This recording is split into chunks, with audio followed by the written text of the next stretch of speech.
Perkenalkan, saya bernama Cindi Faradipa dari Pokjar, Kota Garut.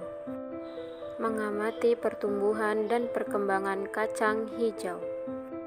Pertumbuhan merupakan proses pertambahan volume dan jumlah sel yang mengakibatkan bertambah besarnya organisme. Pertambahan jumlah sel terjadi karena adanya pembelahan mitosis dan bersifat irreversibel, artinya organisme yang tumbuh tidak akan kembali ke bentuk semula. Pertambahan jumlah sel terjadi karena adanya pembelahan mitosis.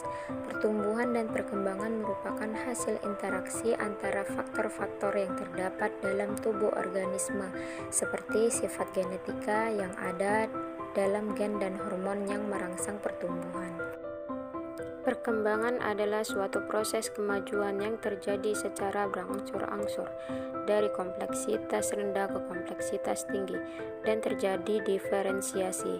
Perkembangan dapat dinyatakan melalui berbagai cara, mulai dari bagian tertentu suatu tanaman sampai jumlah total perkembangan tanaman. Pada tanaman, aktivitas perkembangan yang vital ini banyak tumpang tindih. Pertumbuhan apikal pada ujung akar dan ujung batang mendahului morfogenesis dan diferensiasi. Tetapi pembesaran batang terjadi oleh karena pembesaran sel-sel setelah morfogenesis dan diferensiasi berlangsung. Alat dan bahan yang dibutuhkan yang pertama yaitu modul, kedua buku tulis, alat tulis, wadah penanaman, air, kacang hijau, alat perekam atau HP. Percobaan atau penanaman. Di sini saya akan mempraktekannya.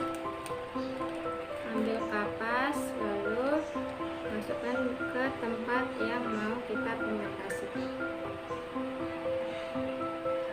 Kita masukkan, kita ambil kacang hijau, kita masukkan secukupnya saja.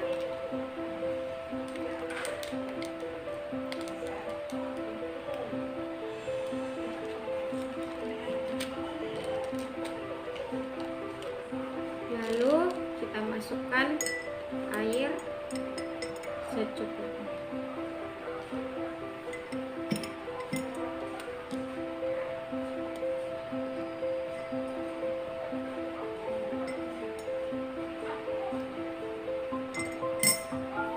Kalau sudah, kita tunggu kacang hijaunya menjadi kecambah. Sekian dan terima kasih.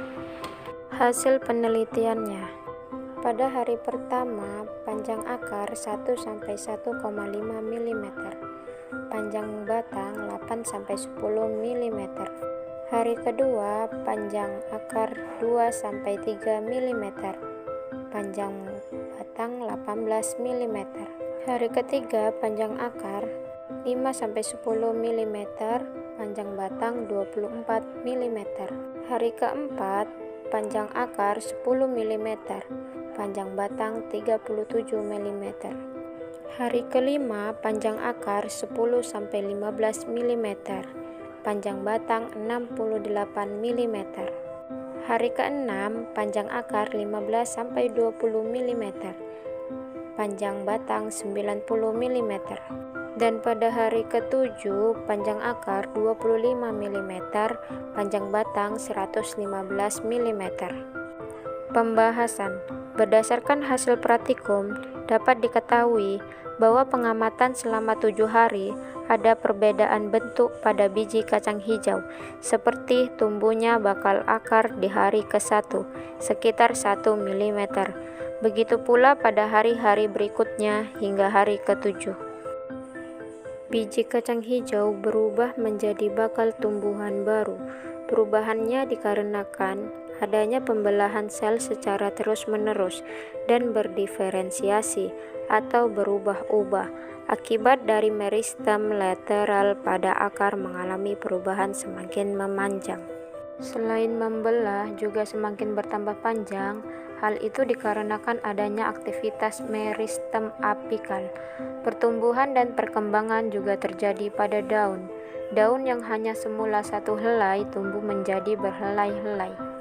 Kesimpulan, Berdasarkan hasil praktikum, dapat disimpulkan bahwa pertumbuhan dan perkembangan organisme merupakan hasil dari pembelahan sel, pembesaran sel, serta diferensiasi sel. Proses pertumbuhan dan perkembangan tanaman dari waktu ke waktu mengalami perubahan tumbuh tanaman. Semua dapat dilihat dari bertambahnya tinggi, jumlah daun, diameter akar, dan batang pada tanaman. Sekian hasil dari penelitian saya. Jika ada kesalahan, harap dimaklumi.